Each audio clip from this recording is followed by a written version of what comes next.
Hello students.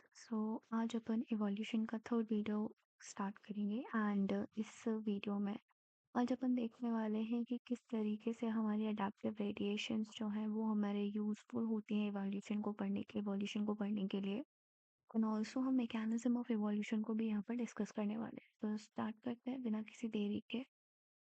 अगर आपने इससे पहले की वीडियोस अगर नहीं देखी हैं तो प्लीज़ मैं सजेस्ट करूँगी कि एक बार आप जाके वो वीडियोस देख लीजिए ताकि आपको थोड़ा सा ईज़ पड़े एंड समझने में आसानी हो।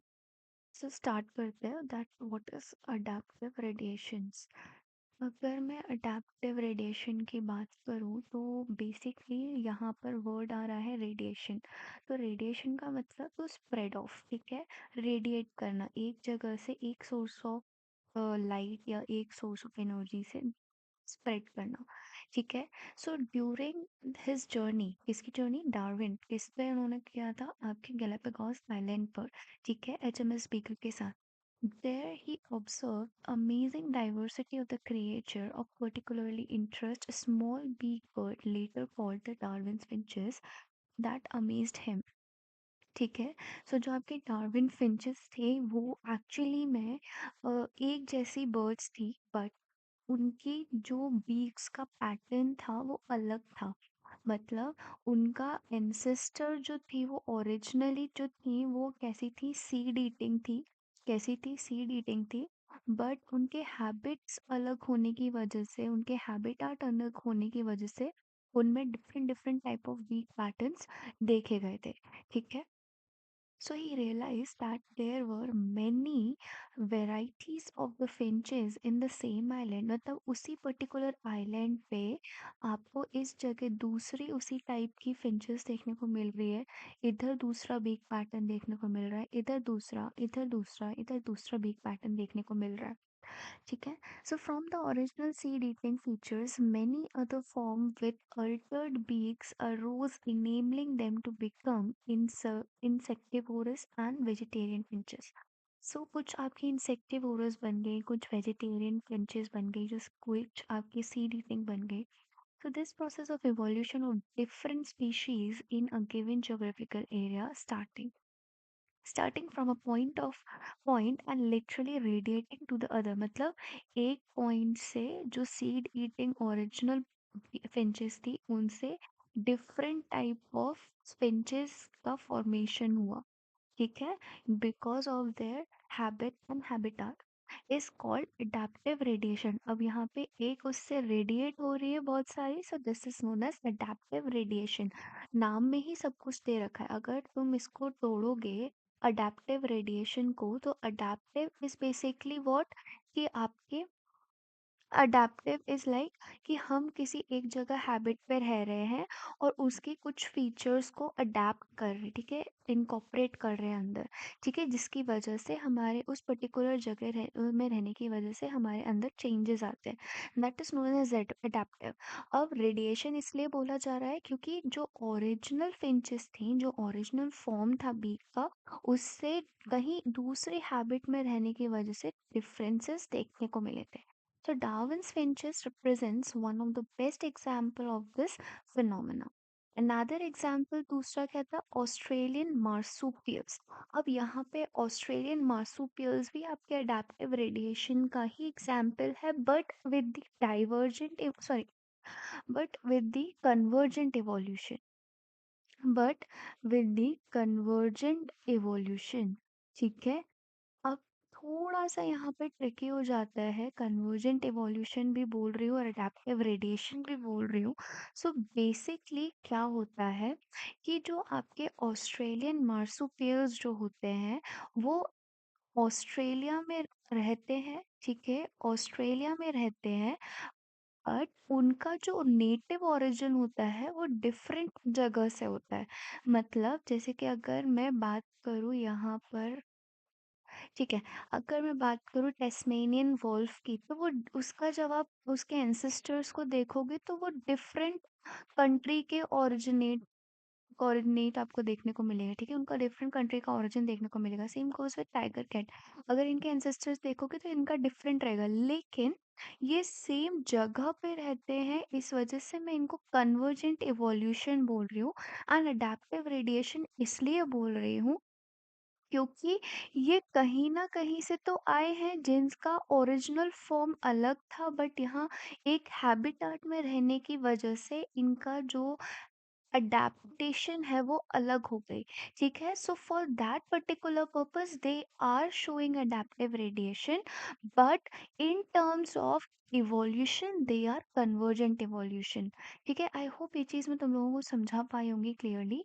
So number of marsupials, each different form of other evolved an ancestral stock, but all within the Australian island continent। जैसे कि मैंने सेम बहुत ही सिंपल भाषा में आपको यहाँ पे बताया।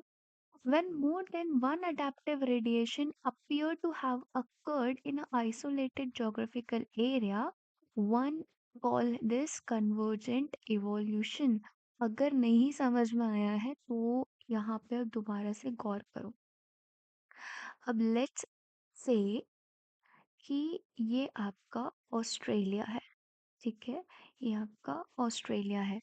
नाउ अब मैं दूसरी बात क्या बोलूँगी कि यहाँ पर एक कंट्री है ए, यहाँ एक कंट्री है बी, यहाँ एक कंट्री है सी एंड यहाँ एक कंट्री है डी। ठीक है, let's take four examples from the Australian marsupials. कौन कौन से? एक अपन टैस्मेनियन वॉल्फ ले लेते हैं, एक अपन शुगर ग्लाइडर ले लेते हैं, एंड एक अपन कोला ले लेते हैं, और एक अपन टाइगर कैट ले लेते हैं। ठीक, सो अब लेट्स से जो टैस्मेनियन वॉल्फ है, ठीक है, जो शुगर ग्लाइडर है, जो आपका कोआला है, एंड दूसरा क्या एग्जाम्पल है यार? लेट्स टेक मार्supial माउस, ठीक है? अब टैस्मेनियन वॉल का जब अपन एंसेस्टर देखेंगे, ठीक है, जब उसकी एंसेस्टर्स देखेंगे तो हम पाएंगे कि इसका जो ओरिजिनल फॉर्म है टैस्मेनियन वॉल्फ का, वो कंट्री ए से बिलोंग करता है, ठीक है? आई होप ये चीज समझ में आई होगी, ठीक है? वहीं पे मार्supial मैमल का, आई एम सॉरी, मार्supial माउस का जो ओरिजिनल जो है, या फिर ऐसे बोल सकते हैं जो एंसेस्टर है, वो किससे बिलोंग करता है? बी से बिलोंग करता है, कंट्री बी से बिलोंग करता है। सेम गोज विथ कोला, ठीक है, वो कंट्री डी से, एंड शुगर ग्लाइडर जो है वो कंट्री सी से बिलोंग करता है, ठीक है? यहाँ पे उल्टा बना दिया इस तरीके। अब क्या हुआ?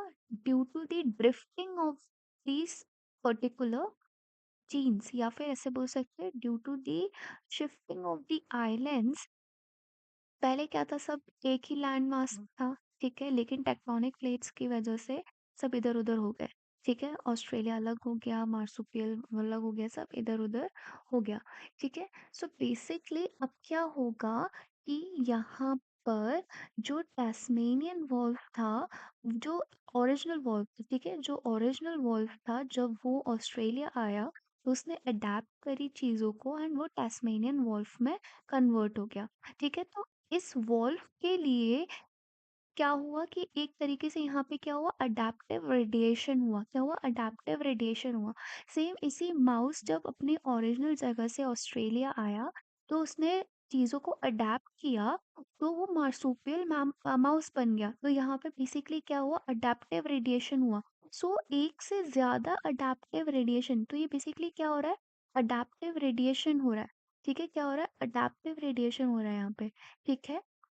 सो जब एक से ज्यादा अडैप्टिव रेडिएशंस एक साथ एक जगह पे हो रहे होते हैं तो हम उसे बोलते हैं कन्वर्जेंट इवोल्यूशन। कन्वर्जेंट इवोल्यूशन का मतलब क्या है?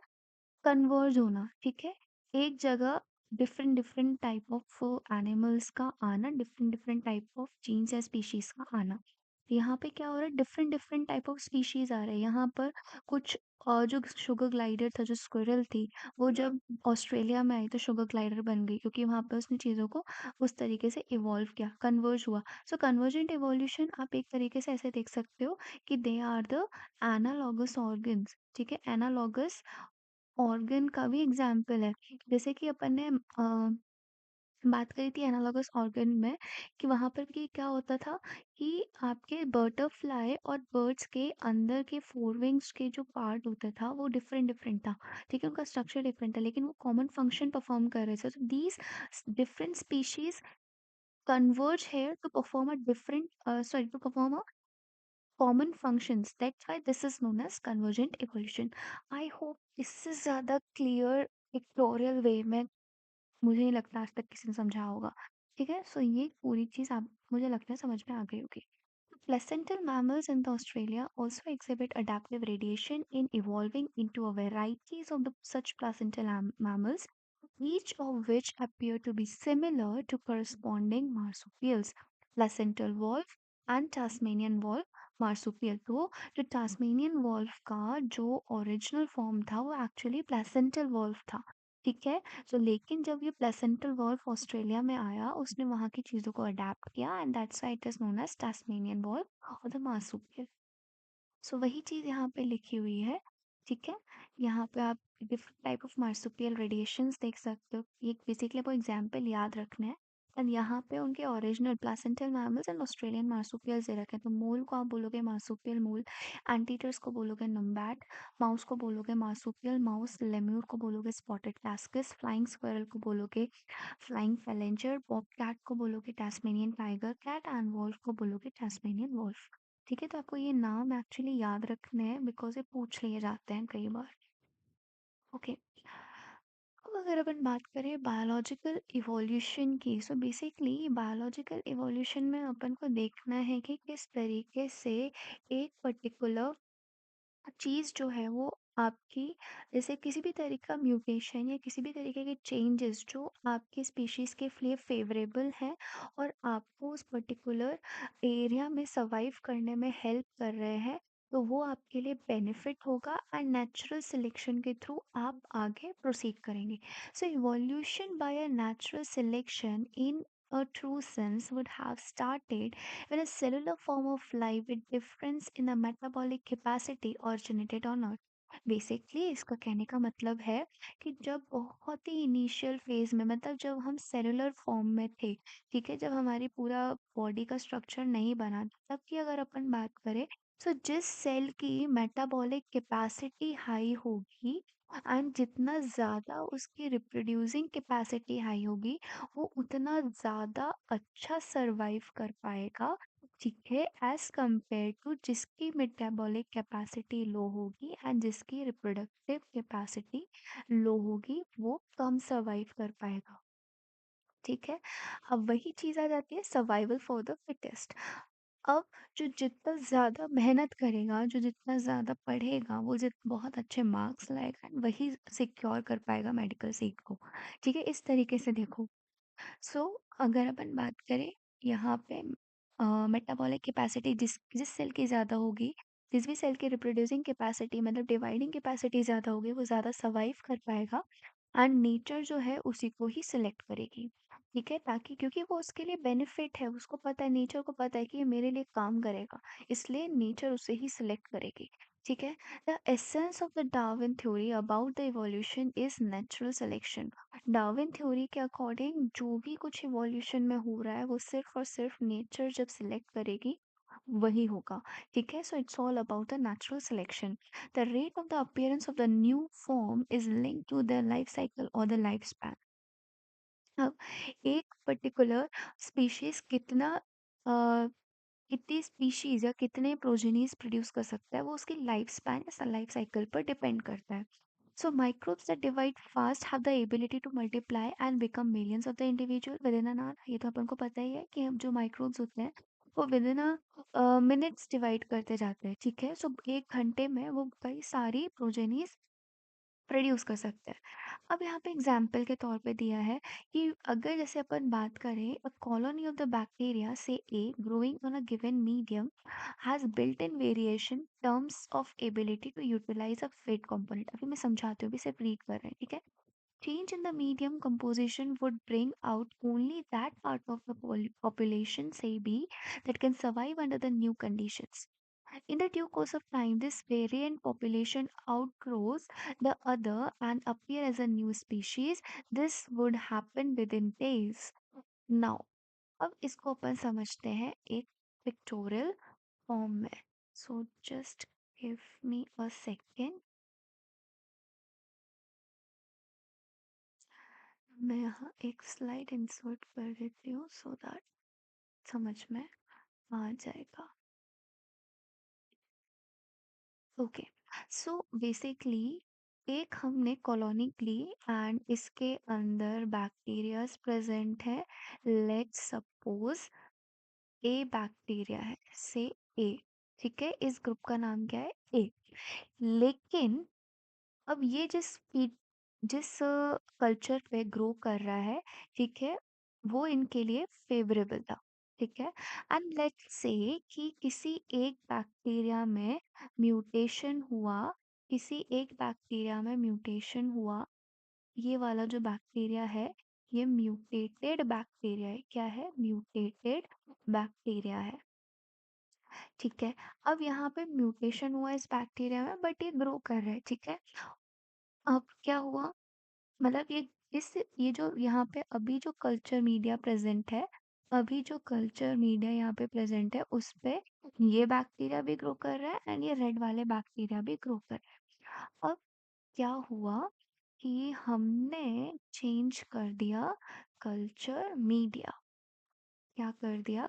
Culture media, let's say B. ठीक है, अब क्या होगा कि ये जो रेड वाले बैक्टीरियाज थे, अब ये जो कल्चर मीडिया बी है वो कुछ इस तरीके का है कि ये जो ए वाले बैक्टीरिया है ये ग्रो ही नहीं कर पा रहे. लेकिन ये जो म्यूटेटेड बैक्टीरिया था इसमें, ये इसके लिए ये कल्चर वाला जो बैक्टीरिया है ये फेवरेबल हो गया. या इसके अंदर जो म्यूटेशन था ये पहले रेड ही था. ठीक है, रेड वाला बैक्टीरिया ही था, लेकिन इसके अंदर म्यूटेशन होने के बाद ये बी वाला बन गया.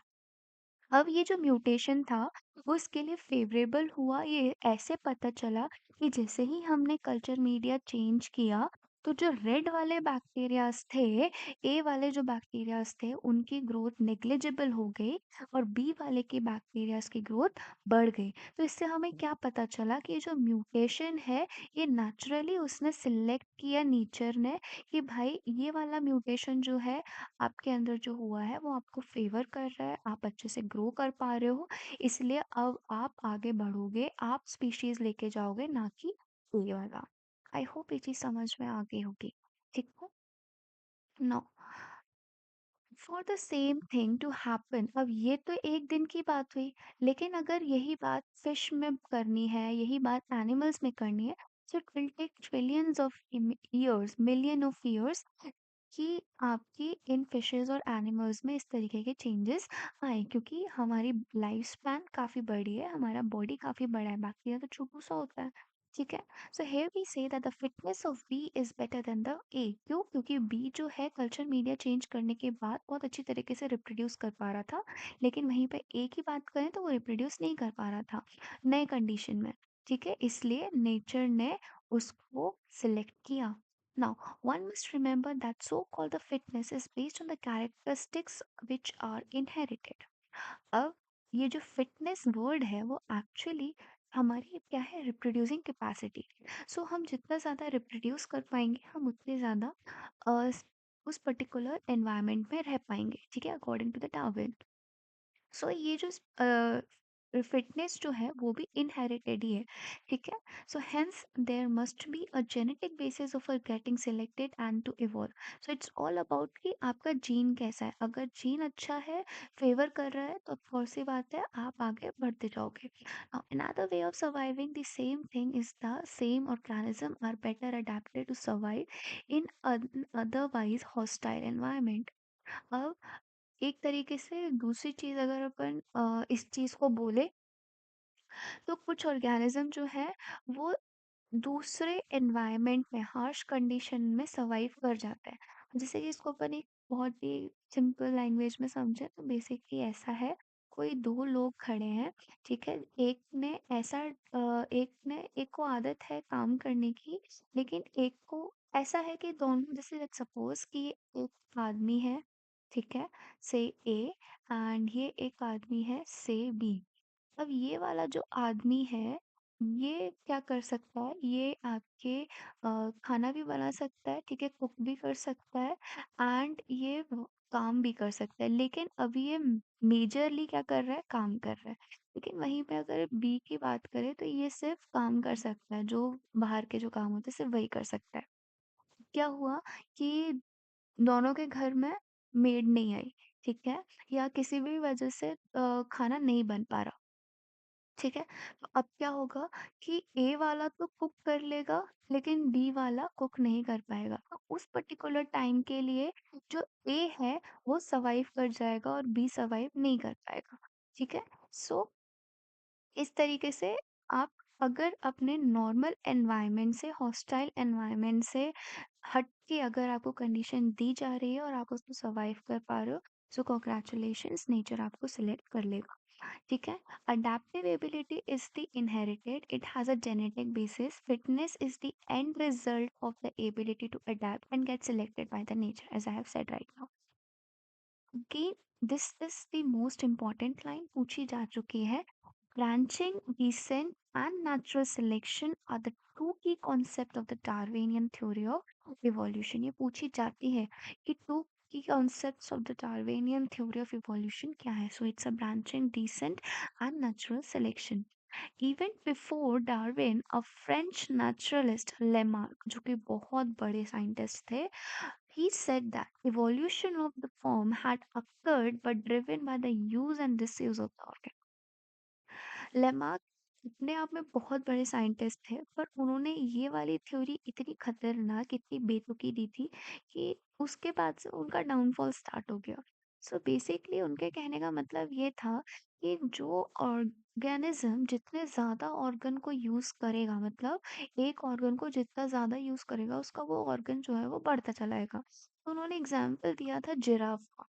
तो जिराफ, ये पूछ लिया भी जाता है, ठीक है? तो इसको याद रखना, इसलिए कहानी बता रही हूँ। सो जिराफ में एक्चुअली उन्होंने एग्जाम्पल दिया एंड उन्होंने ये बोला कि भाई ऐसा है कि जिराफ का जब आप ओरिजिनल जो एंसेस्टर्स देखोगे, जहाँ से वो डिराइव्ड हुए हैं ओरिजिनली, तो वो बेसिकली ऐसे थे कि जैसे कि आजकल के ज़माने के जो डॉग्स हैं। लेकिन फिर बाद में ऐसा क्या क्या हुआ कि वो इनकी इतनी लंबी गर्दन हो गई, तो ऐसा हुआ कि जो जहाँ पर ये जिराफ्स जो रहते थे, जो ओरिजिनली जो उनके एंसेस्टर्स जो डॉग फॉर्म में थे, उनको वहाँ पर नीचे जो ग्रासेस थे वो ख़त्म होने लग गए और जो ऊपर की तरफ जो लीव्स थी, वो अब उनको चाहिए थी, उनको वो लीफ खानी थी पेड़ पे जो लगी थी। तो उन्होंने क्या किया, अपने गर्दन का इस्तेमाल करना बहुत ज़्यादा यूज़ कर दिया और वो इतना इस्तेमाल करते गए, इतना इस्तेमाल करते गए, उसको इतना यूज़ करते गए कि वो उनकी जो गर्दन है वो लंबी हो गई। सो बेसिकली उनका ये कहने का मतलब था, तो उन्होंने अपने नेक को इलोंगेट किया, बेसिकली उनके कहने का मतलब ये था, बार बार यूज करके। So giraffe who is an attempt to forage leaves on tall trees had to adapt by a elongation of their neck। As they passed on this acquired characters of elongated neck to succeeding generation, giraffes slowly over the years came to acquire a long neck। वही बात लिखी है। Nobody believes the conjecture anymore is evolution a process that or the result of a process। यहाँ पे question आता है कि evolution क्या है? क्या इवोल्यूशन खुद में एक प्रोसेस है या प्रोसेस का एक ऐसा रिजल्ट है? ठीक है? So the world we see inanimate and animate is only the success story of the evolution। Now when we describe the story of this world, we describe the evolution as a process। जब हम, ये important है, जब हम world के लिए story के लिए काम करते हैं, मतलब जब हम वर्ल्ड की स्टोरी पढ़ते हैं कि किस तरीके से दुनिया में इंसान आए, किस तरीके से प्लांट्स आए, एनिमल्स आए, तो हम इवोल्यूशन को एज अ प्रोसेस मानते हैं। लेकिन on the other hand when we describe the story of a life on earth, लेकिन जब हम बात करते हैं कि अर्थ पे ही लाइफ कैसे आई, then we treat evolution as a consequences of the process which is called natural selection. ठीक है? Now, we are still not very clear whether the regards evolution and natural selection as a process or the end result of an unknown process. Not that very important line. ठीक है, अब यहाँ पे important है कि पूछ लिया जाता है, एक साइंटिस्ट का नाम आ रहा है, इसलिए इम्पोर्टेंट हो जाता है कि जो थॉमस मैल्थिस थे, उन्होंने पॉपुलेशन पे काम किया था, थ्योरी लिखी थी, एंड वही जो पेपर वर्क्स थे वो डार्विन को बहुत ज़्यादा इन्फ्लुएंस करा था। ठीक है। Now, natural selection is based on certain observation which are factuals. कुछ फैक्ट पे आपके नेचुरल सिलेक्शन जो है कुछ ऑब्जर्वेशंस पे बेस्ड है। जैसे कि एग्जांपल के तौर पे natural resources are limited, populations are stable in size except for the seasonal fluctuations, members of the population vary in the characteristics, in fact no two individuals are alike even though they look superficially similar, most of the variations are inherited, etc. The fact that the theoretical population size will grow exponentially if everybody reproduce maximally. So basically इसका कहने का मतलब ये है कि आपके जो natural selections हैं उनके ऊपर कुछ ऑब्जर्वेशन कुछ फैक्ट्स इम्प्लाई होते हैं। जैसे कि आपका, अगर अपन बात कर जो डार्विन बात कर रहे थे जिस चीज़ की, वो बात कर रहे थे कि अनलिमिटेड फूड, अनलिमिटेड खाना, कोई भी तरीके का कुछ भी ऐसा नहीं। तो वो जो इस तरीके की जो हम बात कर रहे थे वो ऐसा नहीं है, ठीक है? डार्विन इज सिंपली सेइंग कि भाई नेचुरल सिलेक्शन में नेचुरल रिसोर्सेज लिमिटेड है, आप हार्श कंडीशन प्रोवाइड करा रहे हो तो नेचुरल रिसोर्सेज लिमिटेड है। ठीक है, पॉपुलेशन का साइज कभी स्टेबल रहता है, कभी बहुत ज़्यादा ग्रो करता है, क्योंकि जब कंडीशन फेवरेबल में रहेंगी तब एकदम से आपको उस टाइम पर देखने को मिलेगा उछाल। जैसे कि अगर अपन बात करें मॉस्किटोज की पॉपुलेशन की, तो मॉस्किटोज की पॉपुलेशन की अगर अपन जब बात करते हैं तो वो अभी जब पानी जब ज़्यादा अपन जमा करने लगते हैं, जब ये बारिश का टाइम आने लगता है, तब वहाँ पर आपको देखने को मिलेगा कि मॉस्किटोज की प्रोजेनीज इंक्रीज हो रही है। ठीक है, उनका पॉपुलेशन एकदम से इंक्रीज हो जाता है। क्यों? क्योंकि वो उनके लिए फेवरेबल कंडीशन बन जाता है। ठीक है, इसी तरीके से आपके दो जो सिमिलर और मतलब जैसे कि जो आपके ट्विन्स होते हैं, ऑल्दो वो सिमिलर हैं बट उनके अंदर थोड़ा बहुत जेनेटिक रिकॉम्बिनेशंस देखने को मिलता है। So the fact that theoretical population size will grow exponentially if everybody reproduce maximally, this fact can be seen growing bacterial population and the fact population size in reality are limited। सिर्फ और सिर्फ exponentially की जब अपन बात करते हैं growth की, तो ये तभी देखी जा सकती है जब आप इमेजिन कर सको, क्योंकि हर कंडीशन में आपका जो सोर्स है, जो रिसोर्स है, वो लिमिटेड है। That there had been competition for the resources, and also we have a competition for our resources. Only some survived and grew at the cost of the other that would not flourish.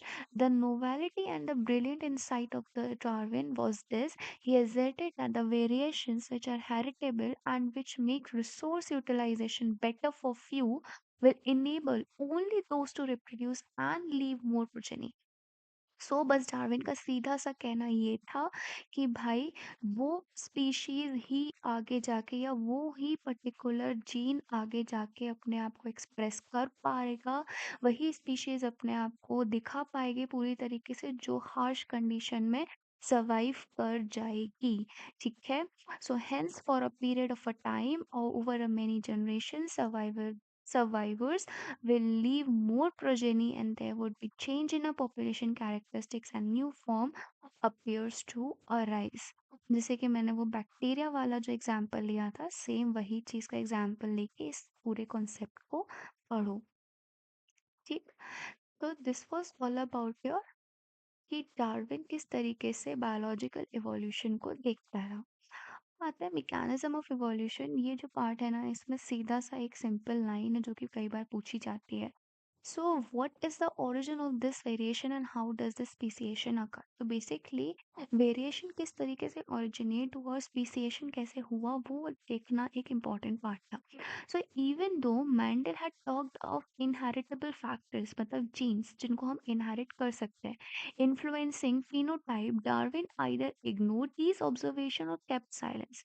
तो अगर कहीं Mendel की बात को, factors की बात को Darwin लेके बीच में आता, तो थोड़ा-सा वो उसकी जो थ्योरी थी उस पे असर पड़ता।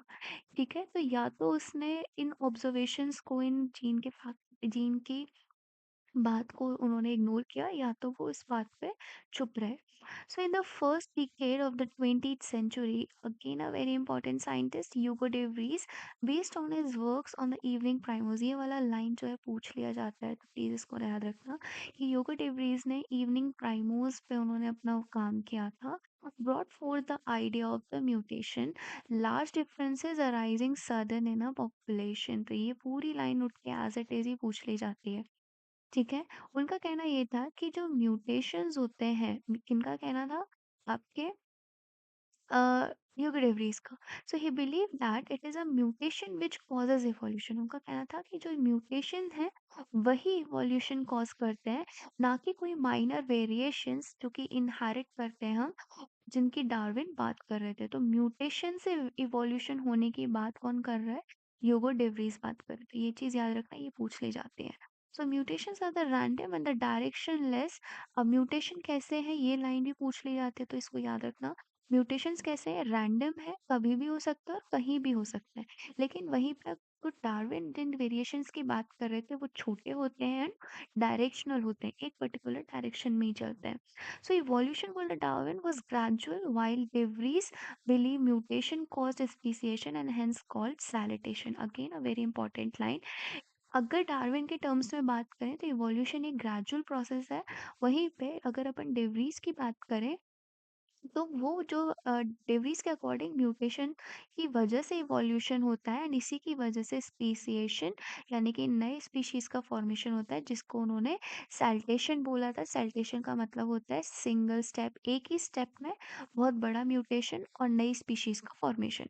तो studies in the population genetics later brought out some clarity. आगे जब आप अगर प्रोसीड करोगे फॉर द हायर क्लासेस तो आप समझोगे कि किस तरीके से ये आगे इनकी स्टडीज़ को और क्लैरिफाई किया गया था। So these were your Darwin finches जो कि गैलापागोस आइलैंड पे मिली थी। अब यहाँ पे अगर आप देखोगे तो इनकी बीक्स हल्की हल्की आपको डिफरेंट देखने को मिलेगी। ठीक है, due to their adaptation, due to their habits, due to their habitat. ठीक, सो आई होप आज का लेक्चर आपको समझ में आया होगा एंड ये पूरी जो वीडियो का सिर्फ इतना मकसद है कि आपके एनसीईआरटी की एक एक लाइन जो है वो अच्छे से क्लियर होती जाए। सो अगर वीडियो अच्छा लगा तो प्लीज़ लाइक कीजिएगा एंड सब्सक्राइब कीजिएगा चैनल को। Thank you so much.